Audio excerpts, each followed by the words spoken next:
asigaye lo de la piedra, ahavuga ibyabuye nta nkeka biranditswe ahantu kanaka ¿vale? 114. ku rupapuro rw'ijana na cumi na kane. Vamos a ver aquí la 114. Reka turabe ngaha ku ijana na cumi na kane.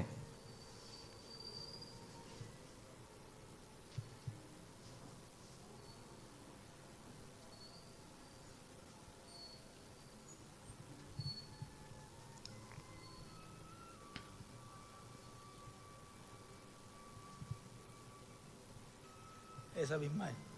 Naha nyene Miren, esa va colocada aquí, nimurabe pero ahora la podemos leer. ubu turashobora rero kubisoma. Dice, Aravuga ati en esta es la 114. aha ni ku ijana na cumi na kane, sinzi ko mu kindi gitabo Cambia, dice, ko urupapuro ruhinduka. Aravuga ati eso no puede mezclarse. ibyo ntibishobora Pero kubamwo eso es la ugusukirana. de los imperios que la roca, piedra que fue cortada de la montaña, Ibuye ryasituwe dio a la ku imagen musozi de los ridasituwe pies. n'amaboko ryaguye ku gishushanyo ku birenge. Rero gusitura ku musozi Debe haber sido una hategerezwa montaña de kuba piedra. hari hariho umusozi Eso fue w'amabuye. cortado de la montaña Iryo de ryasituwe ku musozi w'amabuye. Y ahí escribe Ngaha piedra yaranditse ko viva ati amabuye y mazima una pirámide y las edades. ningana mwasi piramide n'ibihe by'ishengero. Primera de Pedro 2. Petero wa del 2 al mbere 5.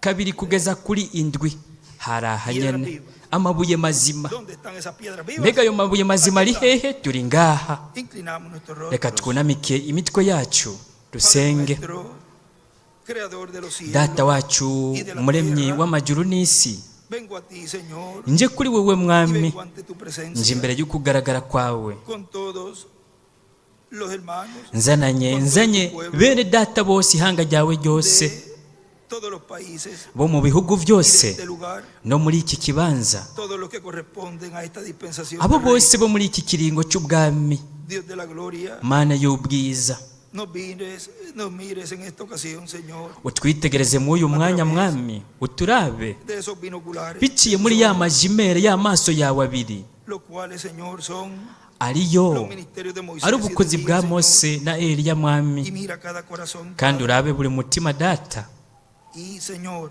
mwami, ve allí que está esa sangre aplicada ubone ko aho hasizwe ya maraso en el dintel asizwe ku rwinjiriro y en los postes, Señor, de no la ku entrada. bishimaryango vy'ubugingo bwacu Señor, mwami, y así siempre nos veas gutyo buri gihe wame utubona gutyo, a través de la misericordia de utubona Dios por última biciye vez en mu esta mbabazi tierra. z'Imana ku nshuro ya nyuma zigaragariye kuri iyi si.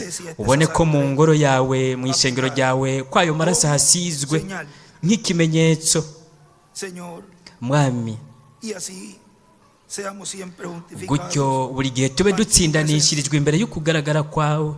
Señor, te damos las gracias Mwami, turagushimiye por este año kubw'uyu mwaka 2022, por w'ibihumbi 2022, toda la palabra, Señor, que tú nos has kubw'ijambo traído ryose por tu mwami mensaje, watuzaniye biciye mu mumarayika ntumwa wawe Santiago, William Soto por Santiago, toda la enseñanza, Señor, kubw'inyigisho que tú nos has zose traído mwami bajo watuzaniye esta gloriosa carpa, muri iri esta hema gloriosa gran ry'ubwiza, carpa, mw'iri Señor. hema ry'ubwiza, ihema nini katedrale mwami. Nos ponemos en tus manos, Mwami, twishyize mu maboko yawe muri uyu mwaka w'2023. Padre, deseamos, Data, anhelamos, turifuza, como turanyotewe anheló el hermano Branham, nk'uko Data Branham nawe yabinyotewe. Turifuza mwami ko uyu Señor, ese mwaka año de nuestra ko woba transformación. umwaka wo guhindurwa kwacu, Y si no ocurre, kandi bitabaye tuzorindira uwundi. pero Señor, te rogamos que nos Ariko sigas mwami, preparando turakwingize ngo ubandanye udutegura, ubandanye para udufasha, esos grandes eventos, udutegura Señor, ku bw'ibyo bintu bikomeye mwami by'ubuvugishwa, ari byo bigiye kuba, como lo es la resurrección nk'uko ari y izuka nuestra hamwe no transformación. guhindurwa kwacu. Señor, queremos estar Mwami, turagomba ko tuba twiteguye, turagomba kuba twiteguye.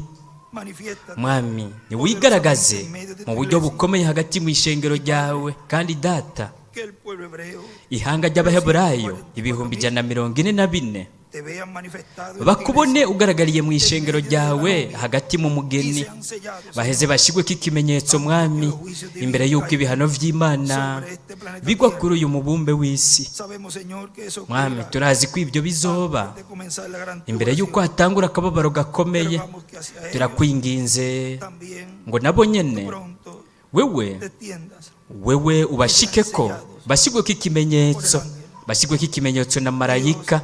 de la gloria, Mana y'ubwiza, nos encomendamos en tu mano. twishyize mu maboko yawe, uturinde utuzigame nk'uko watuzigamye muri uyu mwaka wose. Cuídanos este próximo año. Utuzigame muri uyu mwaka, ugira utangure turinde indwara yose, icyago cyose gifatika n'icyo mu buryo bw'imwemu. Kandi data, Manténnos saludables, utugumize dufite amagara meza, utugumize dukomeye, para que así estos cuerpos no kugira ngo duren gutyo hasta la iyi transformación. mibiri yacu irambe kugeza ku guhindurwa.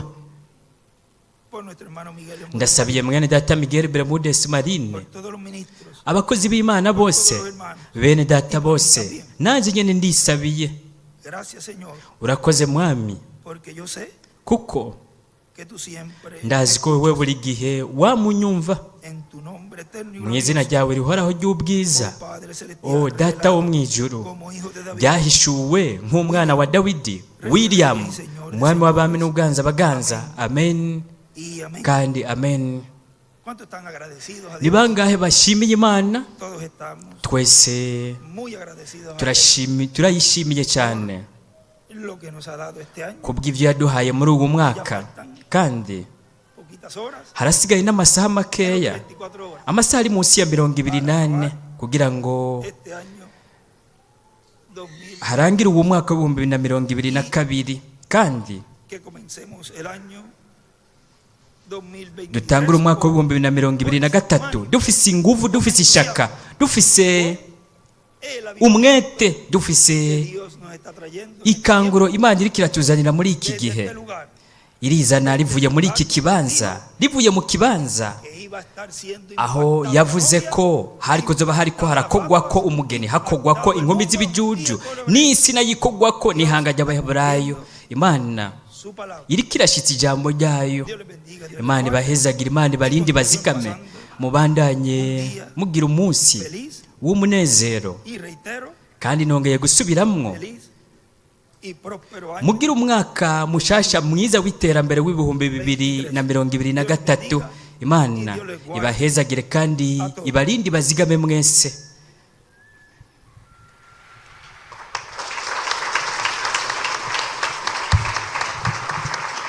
Con nosotros, el reverendo Twakire Revera William Perez.